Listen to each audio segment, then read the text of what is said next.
How's it going, everybody? Welcome to the channel. This is Big Daddy Dave, and this is a map tour for a new mod map to Farming Simulator 22 called Georja Farms. And we're going to start with the description from the mod hub, and it reads, "Welcome to Georja Farms. This is a fictional map I created for people who, like myself, love flat maps and big fields. Features one starter farm with 2 small fields with a total of 24 farmlands available for purchase. Contains a total of 12 fields ranging from small to massive, with a forest surrounding the entire map. The center of the map features a bakery, vehicle shop, fuel station, grain elevator, farm shop, and animal shop with bale sales station. No collectibles and no natural water source. Plenty of space for you to be creative. Default French soil with seasonal growth plan." This map was created by Ichipondo and is 25.86 megabytes to download. And if we take a look at the map, this is what it looks like. As you can see here, you start out pretty much in the center of the map, right here at your starting farm. You start out by owning farmlands number 1, which is the starting farm, and 2 small fields right here that are barley fields, both of which are ready to harvest. You cannot purchase the entire map. As you can see, if we pan out here, there's this section right here in the middle that is not purchasable. That's the only section that is not purchasable. You do not start out with any animal pens. You do have contracts available, no production chains to start out with, and no collectibles. And if we take a look at mods specific to this map, there's nothing under the buy menu, as you can see here. But if we look under the build menu, so nothing under buildings, the entire tab of buildings, nothing here, nothing under productions, nothing under animals, nothing under decorations. But under landscaping, if you go to painting, you will see a couple of additional painting swatches here.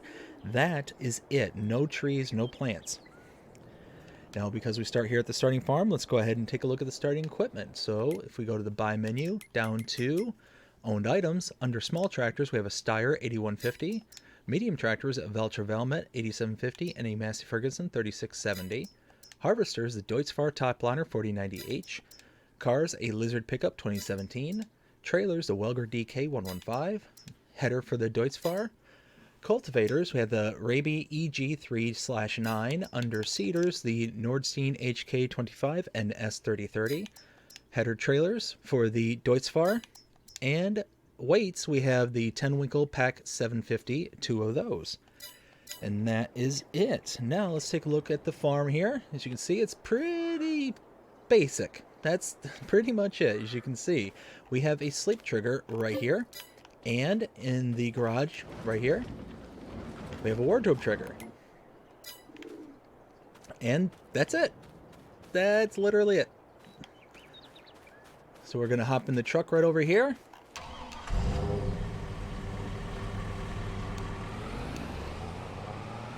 And we're gonna head off in this direction. You can see there's no roads, no true way of going from place to place. So we're just going to cut through the grass field over here, head off in this direction.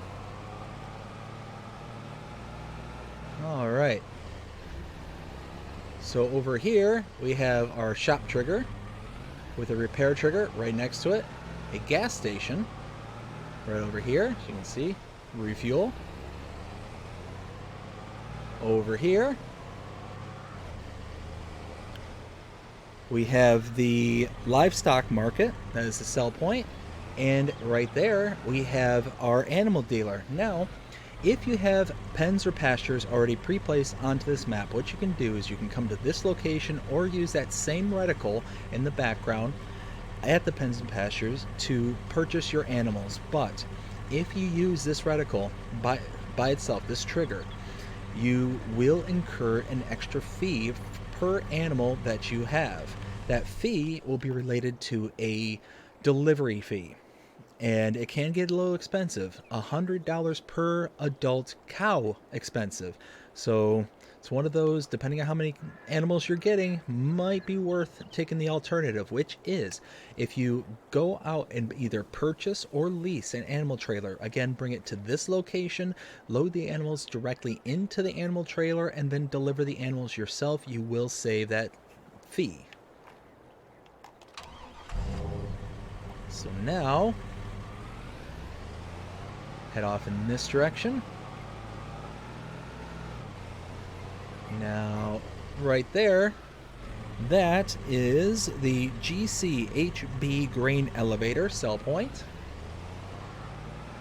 Beside it here, right there, is the Les Jardins des Fermiers farm shop sell point. And then lastly, tucked away right back here, this is the Au Fournil des Champs Bakery. This is a production, and you can purchase it for $50,000. You got your inputs here, your output right behind it. And that's it. That is the entire map. It's very, very basic, this map. But we are now to the point to render my opinion and let you know what I think of this map. 0 to 5 scale as always, and I'm gonna just come right out and say it. I'm not a big fan. Not a fan of this whatsoever. Typically, what I look for in a map is it's going to be, have some kind of character to it. It's going to have hills and undulations. There's going to be things that kind of break up the sight lines. The color palette is very important. I see lots and lots of different color flowers all throughout the landscape here. You got this kind of outer periphery of trees. It just doesn't seem natural. There's nothing about this that just seems natural. It just seems like something to come on and just kind of mess around on kind of thing. So it's one of those, I could see this being a valuable map to those who are just getting started. Somebody who's never really tried this game, who's just looking to kind of learn the basics, because you got a pretty good array of different kind of things that you can do on this map. But you also come around to the periphery as we are here, and these are like the non-harvestable trees. You have to just go about these the old-fashioned way to harvest any of these and get any kind of product from them. But if we keep going around the outer edge here, you can see how it just kind of, like, there's nothing here. It's nothing really surrounding the map. It just looks like a void leading off to nowhere. So it's just one of those, I don't know, it seems very purpose-built for very specific kinds of players who are just looking to kind of to be on kind of thing, but it doesn't have any kind of inspiration. Now, I will say all this, beforehand, but I will preface it with this. None of this is for me to sound like I'm being mean or taking a jab at the creator of this map.